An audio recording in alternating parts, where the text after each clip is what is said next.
This is the Hypothetically Sound podcast, hosted by Alec, Randy, and Xavier, where we take a hypothetical look at the world around us, exploring the what-ifs, maybes, and how comes. Join in on the unfiltered, raw, and real conversations as we explore the world around us. Welcome back, everybody. As you know, we are Hypothetically Sound. I am Randy, joined by my brother Alec. Hell yeah. And I know it's been a little bit, but we have finally decided what we want to do. And so we are undertaking a big musical adventure.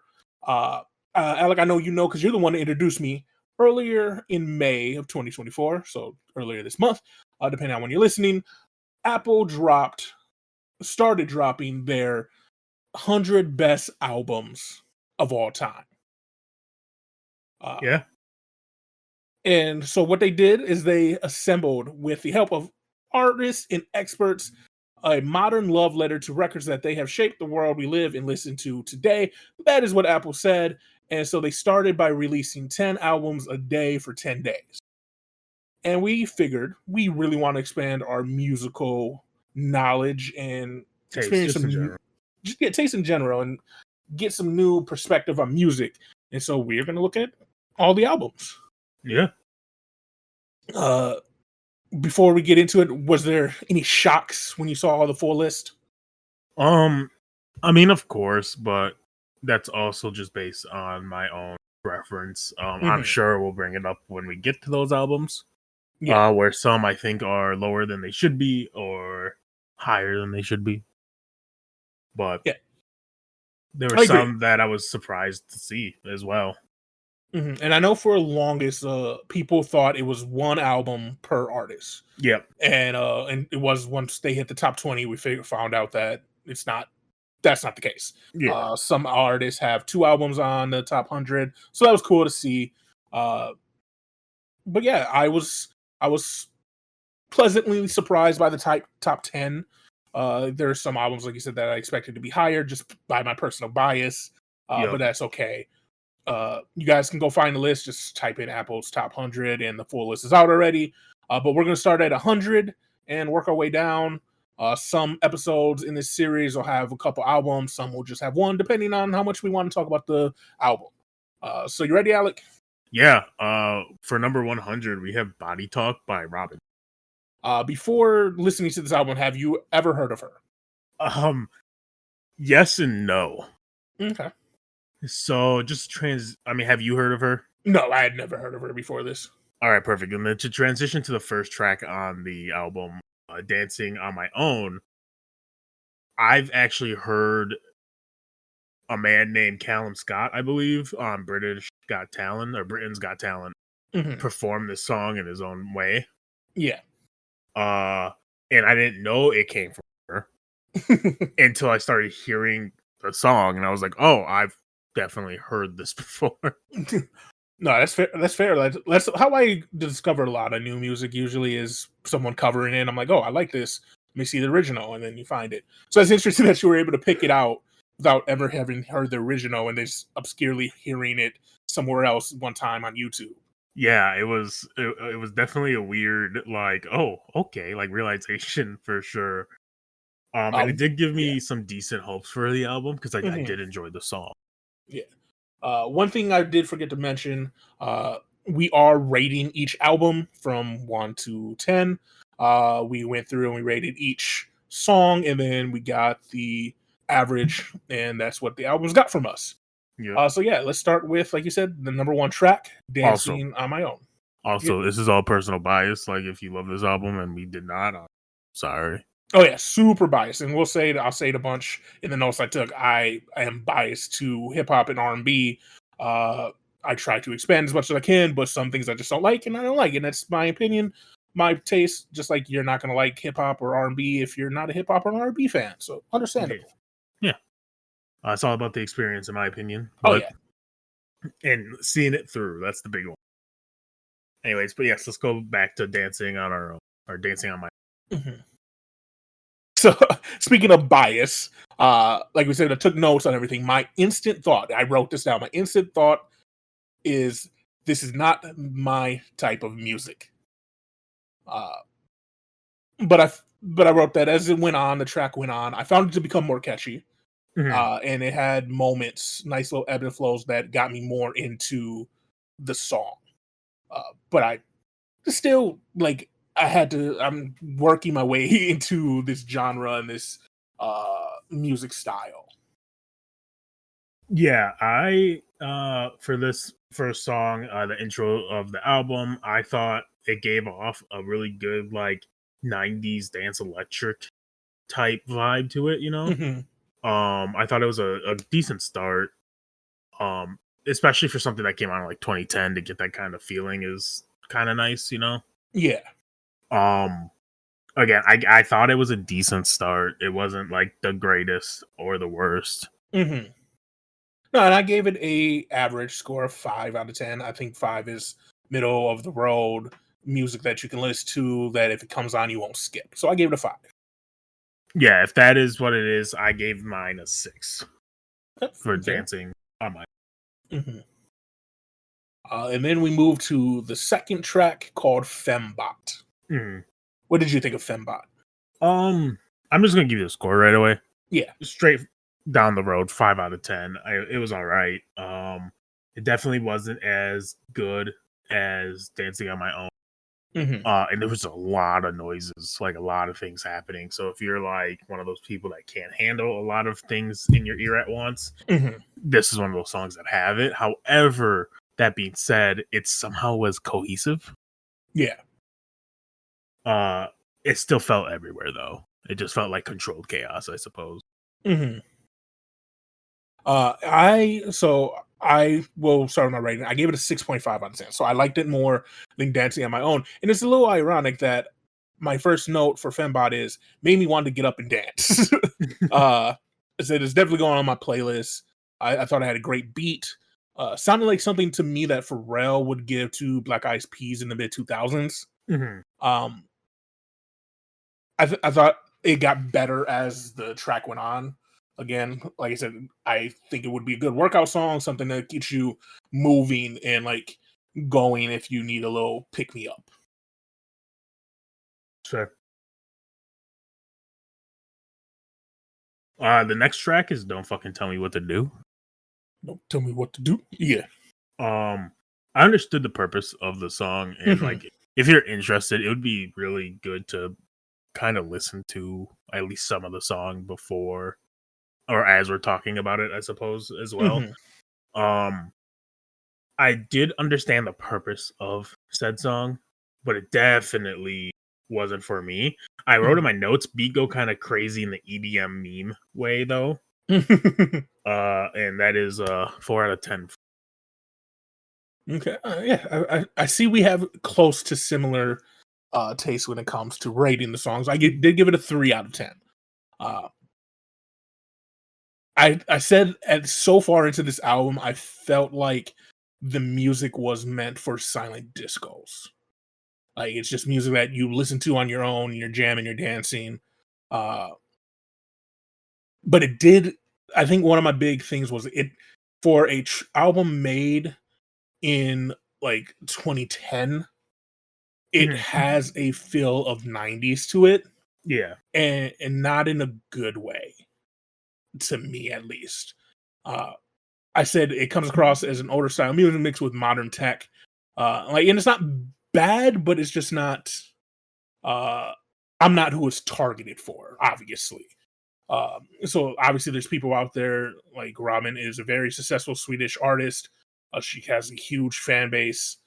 She's very talented. I want to get that out there. I think she has a great voice. Yeah. Uh, Yeah. but just definitely don't fucking tell me what to do. Wasn't a track meant for me. Uh, Not bad, but not great. I probably would skip it if it came on my radio.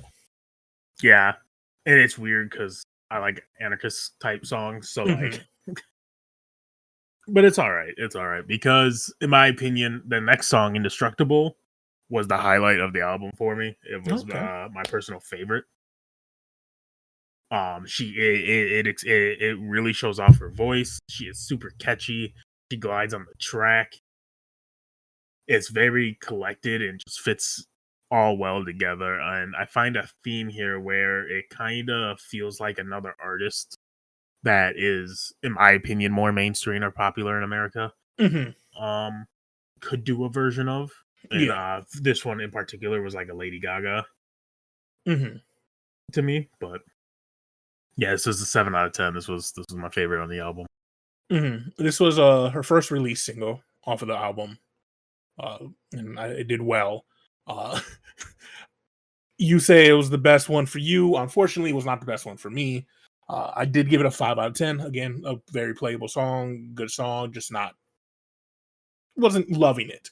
Um, I said I feel like I played a video game and this was one of the songs during a cutscene, like a early 2000s, like Kingdom Hearts or Final Fantasy or something that had a big cutscene in it, and they wanted to put on a little mini movie. I felt like it would have fit there, and I've heard it there. So yeah, I thought it was a good track. I gave it a 5 out of 10. Not my favorite. My favorite comes later, but it's also not my least favorite on the album. So That's fine. That's fine. then we move on to track number 5, which was called Time Machine. Yep.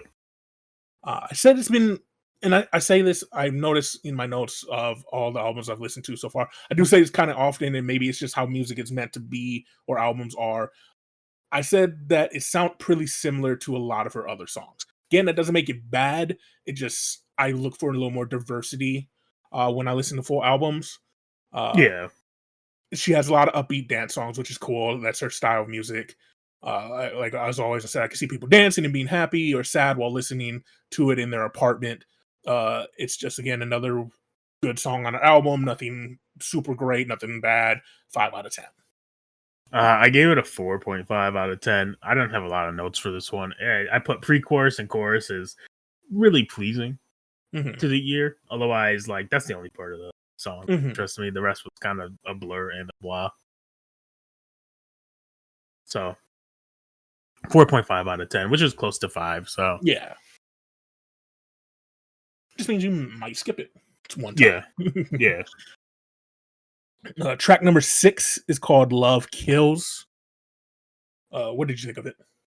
If it was just background noise, like I'm drawing or something, I think it'd be really great. It's sonically very nice and pleasing to the ears. And with a lot of her songs, again, it's very catchy. Like all her choruses are very catchy, and her voice is very, very nice. However, I can't get over the protect yourself before you wreck yourself, and then like you need to check yourself rhyme. It's very 2010s ish, I guess. But like, damn, bro, like I heard that, and one of my favorite rappers is J. Cole, and there's been times he's had bars where I just hit skip, and this was one of Grippy. this was yes, most recently Grippy. It's bad. But like hearing that, if this wasn't a like let's see it through, my boy, I wouldn't have seen it through. Anyways, glad I did. At the end of the day, I thought it was a 6 out of 10. No guarantees if I hear it again that I won't have the urge to skip that song. But after hearing that line, but if I do make it through, I'll at least like it. I just want to preference before I go into what I thought about the song. We didn't listen to this together. We listened to them separately. Like I am like 6 albums ahead of Alec on the top 100. We take our own notes and like we'll talk maybe quickly like, oh, how did you like this song? And we'll just say I gave it this and give him the rating, and we'll say why. I said this track, Love Kills, starts a little aggressive, but I like that. I wanted it, but it fell apart for me pretty quickly. Why'd you say it like that? Because I wanted her to get aggressive.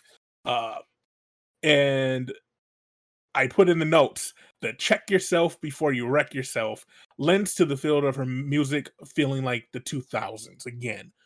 And not in a good way, but it just wasn't what I was looking for. Like she keeps sounding like other people's music. And so I gave her a 3 out of 10 on that track. That's fair. That's fair.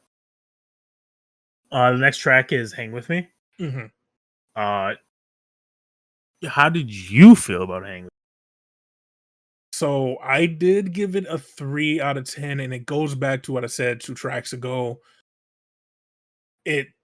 All of her songs, while like you said, they have the catchy chorus and they have a catchy hook that's and this sounds dumb because it's what music is, but all of hers sound the same. Like she found what worked and just repeated it with a different beat to me. Like I said, I could be dead wrong. It's my first listen, but I feel as if all the songs have the same makeup, beat, intro, lyric, beat drops out, chorus, repeat. So like I feel like the beat comes in, you get the intro beat, it drops out. She says her little hook, the beat comes back for a second and drops out, and Yeah.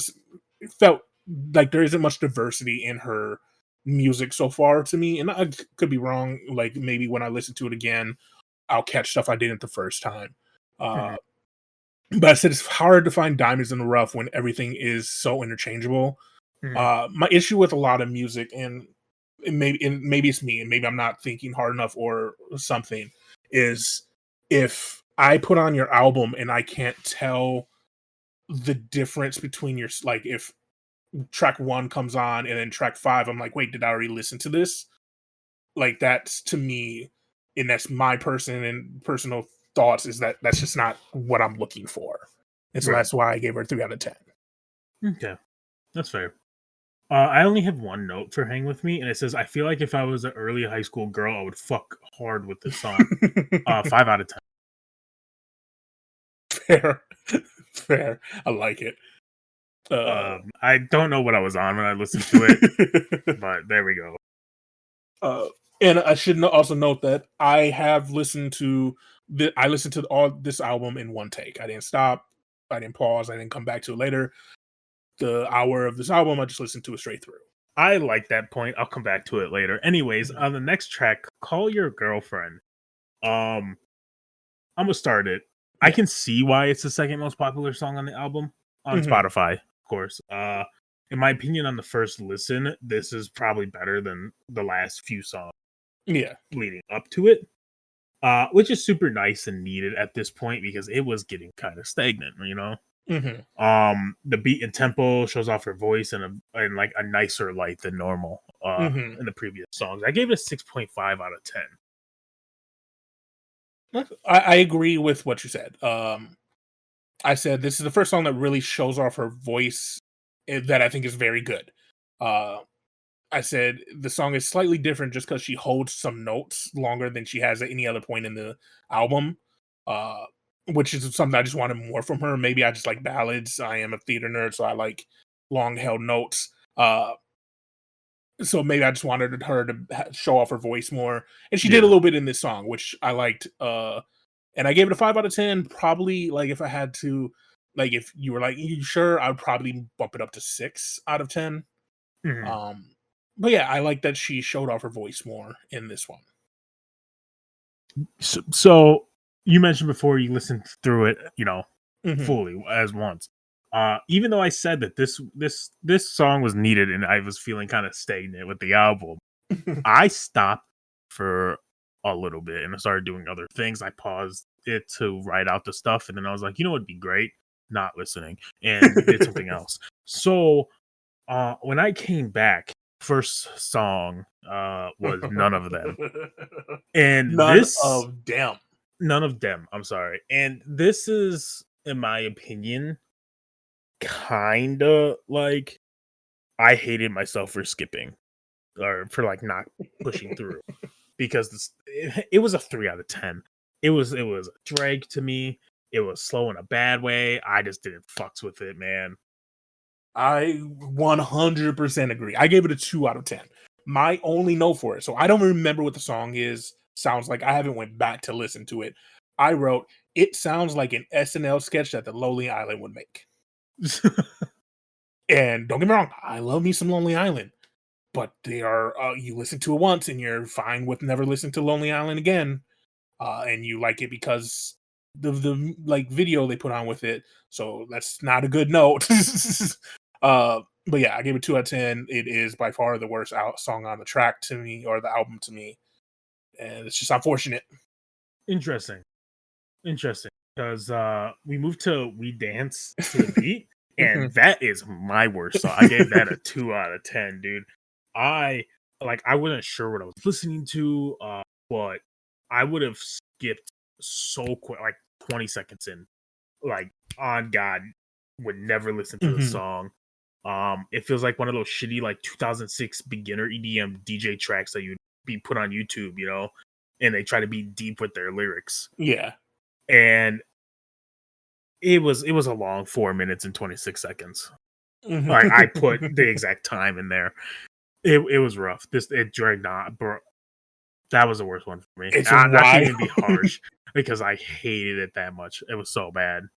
It's wild because I also dislike the song so much that I wrote down the time. And for some reason, I did give it a 3 out of 10 instead of 2 out of 10 to match none of them. Maybe I just really didn't like none of them and didn't take notes on it. But I said, well, I found songs that I enjoy and like on this album. This was my least favorite so far. So something happened through the rest of the tracks that made me go back and lower none of them. Maybe I just thought about it and went back. Maybe But you lowered the wrong one, honestly. maybe I did. I might God. have. Said even as a dance track, I feel like it's a dude in the middle of the floor with glow sticks doing the same motion over and over again. Yeah, to the wrong song. And for some reason, I said she was trying to hypnotize me. Still don't know what I mean by that. I haven't listened to it again because I'm afraid. But yeah, apparently I thought she was trying to hypnotize me. So something in her track repeats that I thought she was trying to hypnotize. I will say, I do think coming back to the album, listening to those 2 songs may have it like skewed my point of view of the next remainder songs. But I stand by what I put. Yeah. Because the Queen came back on You Should Know Better. It was a breath of fresh air to me. Yeah. I was not expecting a Snoop feature. The BPM and tempo is definitely whiplash, but it's a very welcome whiplash. Yeah. It's slightly better. Not slightly better. It is much better than We Dance to the Beat. But overall, to be fair, I did think it was just slightly above average, so it's like a 6 out of 10. Yeah. So this was the track I was looking forward to. Obviously, it has Snoop Dogg on it. Like, who doesn't look forward to a Snoop track? It wasn't what I thought it would be. I said it kind of sounds like a track that someone wanted on like Snakes on a Plane. Like one of those movies, one of the cheap B-list movies, but they got a good celebrity to main it, and then they wanted a good song to go with it. That's what I felt like the song was made for. Right. I said at times it also felt like someone made a YouTube mix. Because there's times where Snoop isn't on beat and it sounds like it just was edited that way. But I thought overall I liked her flow on the track and I liked her style on the track. I was like, oh, yeah, that's cool. She really gets on the track. She really enjoys it. Like, this was nice to see from her. So I would listen to it again. I would put it in my playlist. I gave it a 7 out of 10. That's fair. Now we get to my favorite track of the album, Dance Hall Queen. I haven't listened to it again. Obviously, like I said, I haven't listened to any of these songs again. But I said I actually really fuck with this one.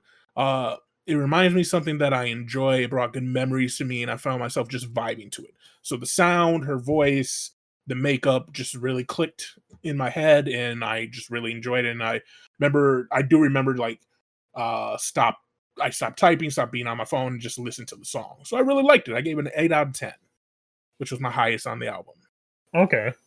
It had a semi reggae vibe to it, and I fucked with that. I feel like it could have been pushed creatively a bit more. But the more I sat through it and listened, the more I liked it. I gave it a 6 out of 10. But yeah, I thought it was pretty good. Yeah. Then we got 3 tracks left. Track 13 is called Get Myself Together. I'm just gonna go real quick on it. I thought it was just another song that blends into the album. It was nothing special. It was just blah. I gave it a 4 out of 10.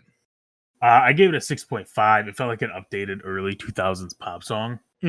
Again, one of those tracks I felt like it was written and tried to get pushed to a more mainstream artist at the time, which isn't a bad thing.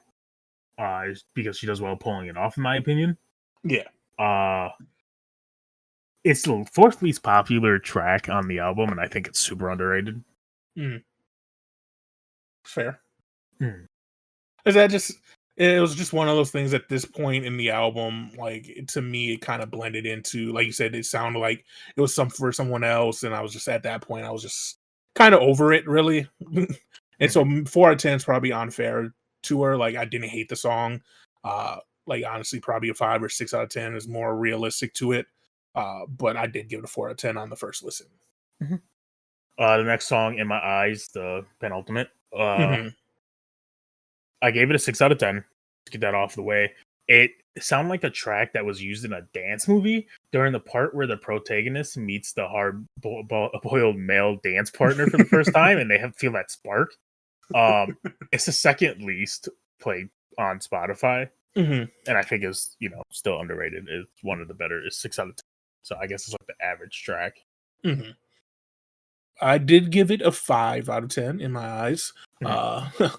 Uh, I said I could be very off base, but sounds like an 80s pop, Madonna type, maybe a Britney song in the 2000s. Like That's what, one that you would put in a movie when the yeah. protagonist meets a hard-boiled male. Yeah. Yeah. Like it could have went into Save the Last Dance or any of the dance movies from the early 2000s. Uh, so yeah, it's not bad. It's just, it came across very like artificial. Yeah, that's So I gave it 5 out of 10. All right, and for the wrap up song of the album, we have Stars Forever, which I thought was stronger than a lot of the songs on the album, Hmm. which isn't saying a lot because the highest was a 7 on Yeah. my list. I another track that I thought was like a reference track written for another bigger artist, Hmm. which again isn't a bad thing because she does decent with it. And that means that I feel like it could have been like a decent hit potentially. Yeah. I gave it a 6.5 out of 10. Yeah, I'm pretty close to it. I gave it a 6 out of 10. I said it was a good way to end the album. Uh, it felt like it could have been a radio hit in 2010. Mhm. And I feel like now if it came out, it would be a TikTok hit. Like people would make a dance to it. Uh, but yeah, so it wasn't a bad way to end the album. She could have ended it a lot worse ways. So that was good. But overall, like I said, I gave the whole album a 5 out of 10. I do think it's just a straight of the line album. Nothing overly great about it. Nothing horrible about it. I can see why they Nothing gave it horrible about it, brother. other than that one one track. Uh, Yeah. I can see why they gave it number 100.